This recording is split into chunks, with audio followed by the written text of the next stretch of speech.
Hello and welcome to the kitchen. It's been a while since Dad has been in the kitchen cooking. I got to cut my head off because it's just the way it is. Today we are going to do something that I cannot believe I'm actually doing. Because there are a few foods in this world that I don't eat. Peas in anything. I don't like peas. Peas are just blah. I've eaten a few out of the garden, and fresh garden peas are okay, but overall peas are just off the list. Sauerkraut, just have never got used to that. And the other one I don't eat are these little fellas, tomatoes. See, tomato. I don't like tomatoes. I don't like tomatoes on sandwiches. I don't like tomatoes by themselves. I don't like tomatoes. I got a couple of pieces of green fried tomato that I can swallow, but barely. Basically, tomatoes are a no-no unless it's in ketchup or pizza sauce or spaghetti sauce, something like that. Then they're in a perfectly good place for them. However, I think it was about a year ago, we decided we had a lot of green tomatoes and we looked up and we saw this thing called green tomato pie. I'm like, what in the world? How disgusting can you possibly get? But Mom went ahead and made one and found out there's something weird about it. It's delicious. So, if you're like me and don't have anything on tomatoes other than pizza sauce and sauces, hang in there, give this a shot if you get some green tomatoes because you will not regret it, and we'll tell you what it's going to taste like a little bit later. But so we're going to go ahead and make our green tomato pie. And yes, I still sometimes have a hard time believing I like it because I really dislike tomatoes. So the first thing you got to do is get yourself about, well, recipe calls on allrecipes.com, not being sponsored or anything else, just let you know where I'm following it. About 5 medium blank green tomatoes chopped. So there you go. I don't have mediums, but I've got some smaller ones that we're going to chop up, and just like you would a well, apple pie, actually. It's going to kind of, you got to do basically the same thing you do. I don't know why I went Swedish there. The same thing you do when you make an apple pie, except you're using, believe it or not, tomatoes. Now, if you've never had this, I understand. I have a brother who refuses to try it, but I've had other friends who said, ooh, green tomato pie. No, I hate tomatoes. And I'm like, yes, but you do like apple pie. So, you got to try it. And they're like, no, I'm not trying it. I'm like, yeah, you got to try it, chicken. So you basically shame them into trying, because that's what guys do. You got to make sure your guy, like Jeff Foxworthy talks about the courtesy sniff. If you haven't seen it, look it up. Funny routine, but true. So we're just going to take some of our end of the year green tomatoes here, chop up a nice big bunch of them. And again, I can't even really stand the smell of chopping tomatoes because it smells like tomatoes. But again, this is not what you think it is. And it really, I like it. I think part of it, I like it because it really messes with your head. See, you think you're gonna, ooh, tomatoes, like I do anyways. And you're like, I can't stand the thought of putting that into a pie. What are you talking about? But when you bite it, your brain goes, it doesn't get what it's thinking it's gonna get. It gets apple pie. Well, it's not really apple pie flavor. It's more like a sweet, super sweet, thick apple pie, I guess if you call it that. So, we're in the kitchen and we're making green tomato pie. I'll give you the recipe. I'll put a link. I'll figure it out. Never actually put a link on anything, so. But I'll put a link to the recipe. It's on allrecipes.com. I mean, it's not hard to find. Just put green tomato pie on all recipes, and well, there you go. That's about it. So we're getting, these are kind of tiny end of the year, just before frost. So we're just going to cut up a bunch of them, make enough. Now here's the weird thing about it. We actually have pre-made green tomato pie filling in our freezer. So you can actually preserve You can actually go ahead and make it all the way up and cook it down. There's an internet site for this. You can cook it down and freeze it, and it's good for a while. But because we have these fresh ones, and we got to use them because we got a lot of them this year. We didn't get a ton of them, but we got a lot of green ones this year. So we're going to mix our green tomatoes in here. And like I said, some of these were really tiny, but we had frost coming, so I decided to pick them before they went bad. Because I knew we can make them into green tomato pie. I guess this is, from my understanding, I guess this is quite a southern dish. So anybody who lives in the South and have this or knows a lot about it, go ahead and make a comment. But for us Yankees, and I've been raised pretty much, I've been raised all over, but I grew up a lot in the South, never had it there. Of course, you said the word tomato and I would run the other way. So, I guess as we get older, we get more daring for foods. Now, I think there's a video out there somewhere of me trying it for the first time. I got a couple of here. And it's just like chopping up a apple. And the nice thing about here, you don't have to skin them, you just chop them up. I like to make them into bite-sized pieces like apples. I don't want to take them too small or too big because, they've got to cook down. And they do. I know, it sounds weird. But when it's all said and done, I think you will see, well, you'll see it. But until you try it, you're not going to believe me. Let's check, because I don't think I would have believed me. So, in fact, I know when you told me your mom was going to make that for the first time, I'm like, don't ask me to eat that thing.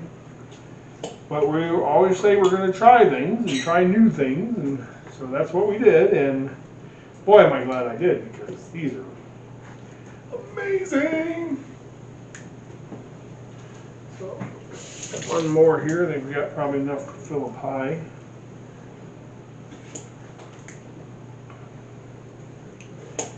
And again, just making them into slices like you would an apple. You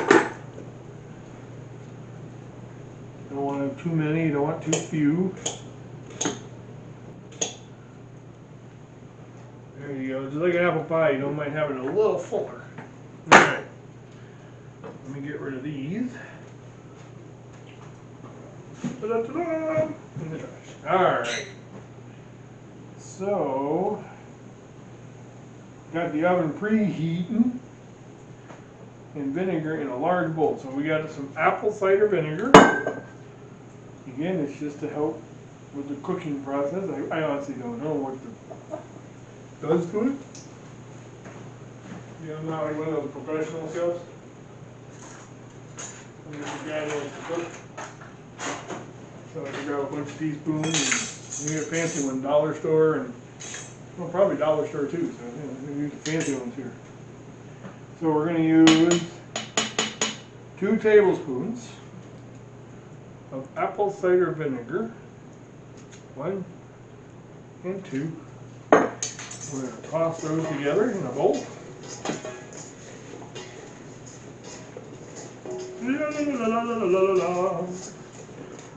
Figaro, Figaro, Figaro. I don't know why I sing opera when I cook. I can't sing worth a hoot, so.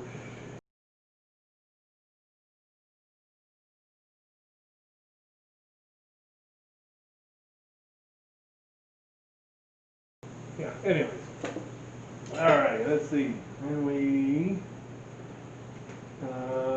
medium bowl, so I got another bowl.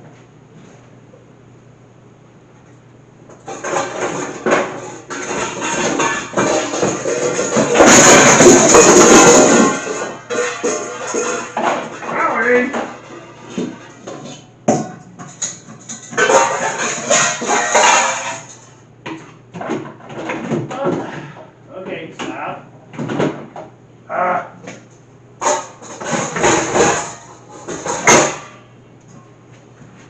That was me getting one bowl, so.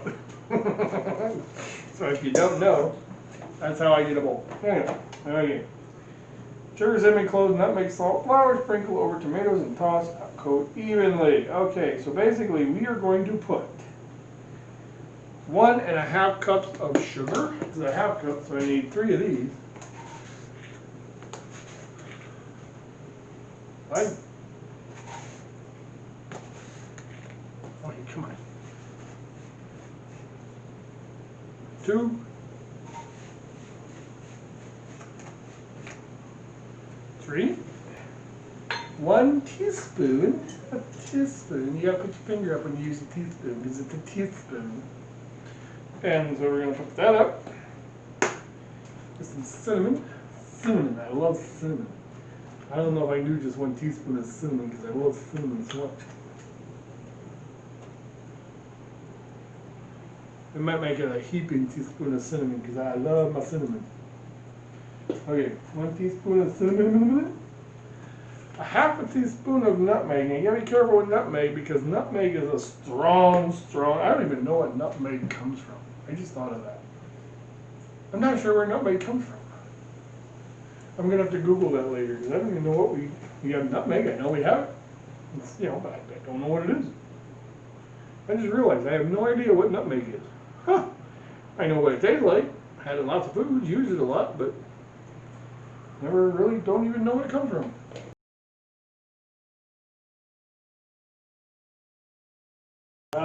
Cloves.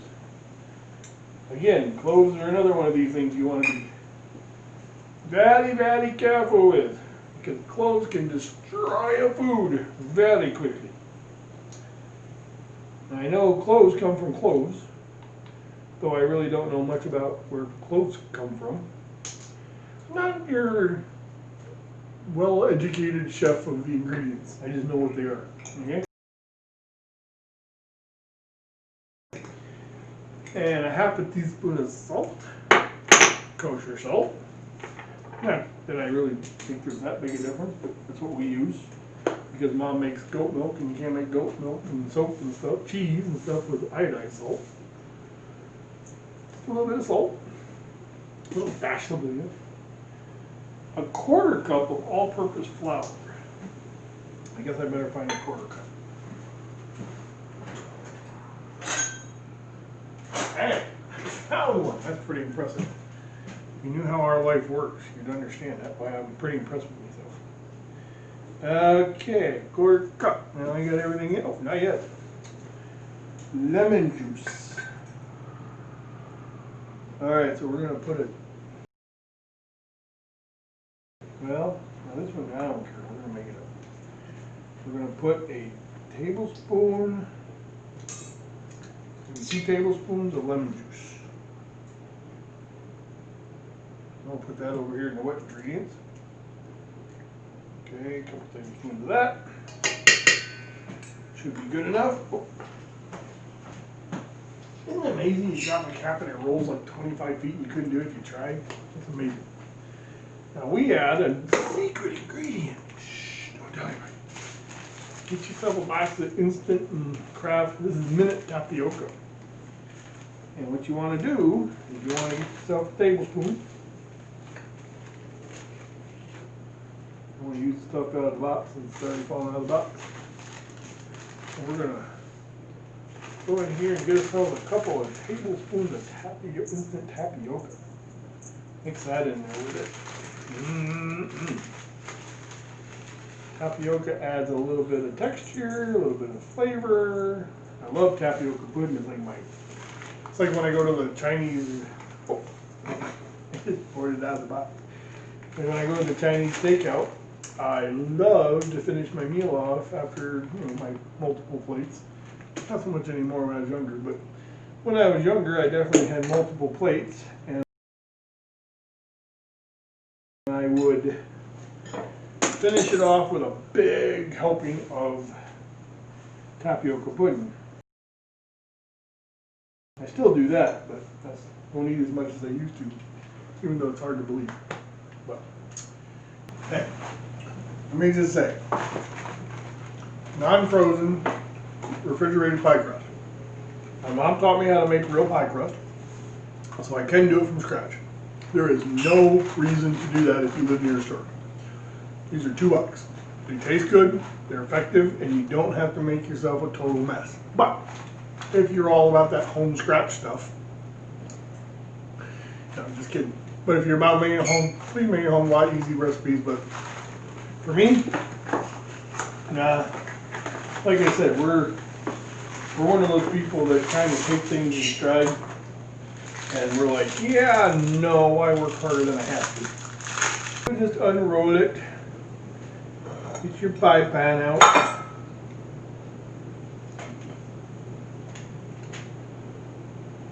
9-inch pie pan, 9-inch pie crust. They're saying cut it into strips and make it really fancy, crissy-cross, but you know what I'm going to do? I'm going to put it in the pan. I'm going to put the filling in it and put the crust on top. Alright, now we're going to whisk that together. Whisk it together.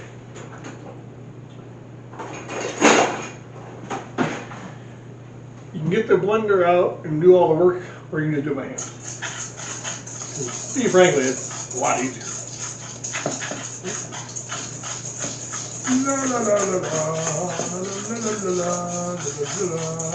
Then you basically take it and you dump it in over the pie, over the tomatoes. And you work that in until it's all nice and coated and mixed in there. Looks like a yummy, looks like apple pie. I mean, basically you're making an apple pie with green tomatoes. I know, it sounds awful. Sounded horrible to me the first time. But in the long run, it turns out yummy. You want to get all that good juices and all the tapioca and all the cinnamon and all that nutmeg stuff back in there. You want that to go in the pie. So nice full pie crust. You don't want to overdo it, because just like an apple pie, it can actually cause problems if you overdo the pie. Though I personally don't think you can overstuff a pie, but we won't say that.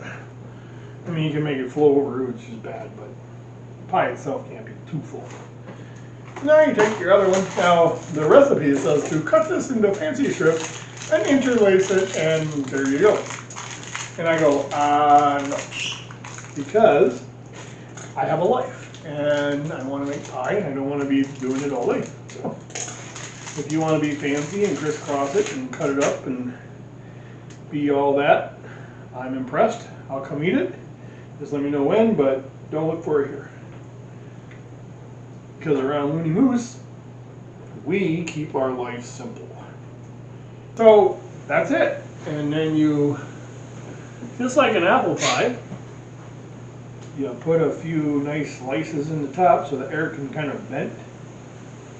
And now what I do, just in case, sheet, and I place it on the bottom rack, and I put the pie in on the middle rack. So here's our green tomato pie. We'll check it out at the end. Here is the final result of the green tomato pie.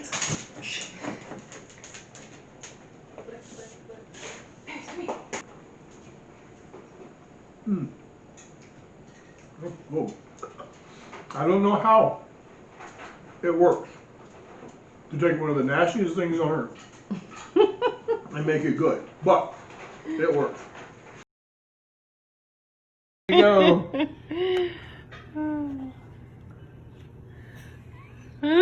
I don't like tomato. I'm trying to convince myself this is not a tomato. It smells good.